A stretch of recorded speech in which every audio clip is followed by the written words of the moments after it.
जीवनी हृदय सम्राट श्री श्री 1008 स्वामी स्वरूपानंद जी महाराज परमहंस। अगर अभी तक आपने दरबार कलेहड़ू यूट्यूब चैनल को सब्सक्राइब नहीं किया है तो कृपया चैनल को सब्सक्राइब और वीडियो लाइक कर दे। कमेंट में जय सच्चिदानंद लिख दे।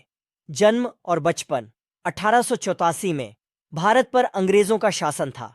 भारत के पश्चिमी भाग में सीमावर्ती क्षेत्र बेहद हिंसक स्थान थे, क्योंकि अपनी क्रूरता, उग्रता और आपराधिक पृष्ठभूमि के लिए जाने जाने वाले कबायली पठानों की संख्या हिंदुओं से अधिक थी। ये पठान धार्मिक दृष्टि से भी विलक्षण थे और दूसरे संप्रदाय के लोगों को सताते थे।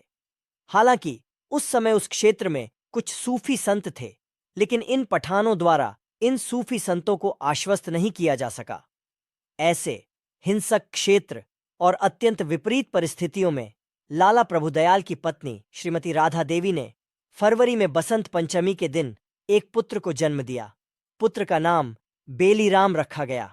लाला प्रभुदयाल कोहाट जिले के अंतर्गत टेरी, अब पाकिस्तान में, के निवासी थे।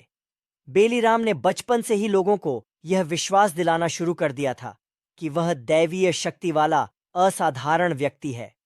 गर्भावस्था के दौरान उनकी मां बांसुरी की धुनें खूब सुनती थीं। राधा रानी बहुत धार्मिक महिला थीं और सत्संग में दान दिया करती थीं।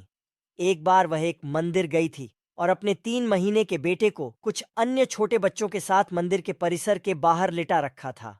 मंदिर से बाहर आने के बाद छोटा बच्चा बेलीराम नहीं मिला, जबकि अन्य सभी बच्चे वहीं थे।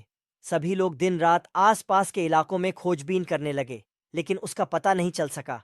अगले दिन लाला प्रभुदयाल के एक सहयोगी मोहम्मद नूर आलम ने बताया कि पास के जंगल में एक बच्चा पड़ा हुआ है और सांपों से घिरा हुआ है। वहां पहुंचने के बाद उसकी पहचान बेलीराम के रूप में हुई और सभी लोग बहुत प्रसन्न हुए।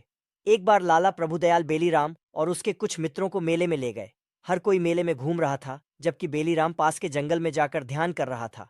वह कई दिनों तक सुबह जल्दी उठ जाता था और लोगों को उठाकर मंदिरों और गुरुद्वारों में भेजता था और खुद साधुओं की नकल करता था। वह कभी स्कूल नहीं गए, लेकिन उन्हें दूसरों को धार्मिक पुस्तकें पढ़कर सुनाने का बहुत शौक था। उन्हें अक्सर टेरी के जंगलों में ध्यान करते हुए पाया जाता था। 13 साल की उम्र में उन्होंने अपने माता पिता को खो दिया। उनके बड़े भाई ने उन्हें रोजमर्रा की गतिविधियों में शामिल करने की कोशिश की, लेकिन वह इसके लिए इच्छुक नहीं थे। अगली वीडियो में आपको बताएंगे कि कैसे सतगुरु जी से मिलन हुआ। जय श्री सच्चिदानंद जी।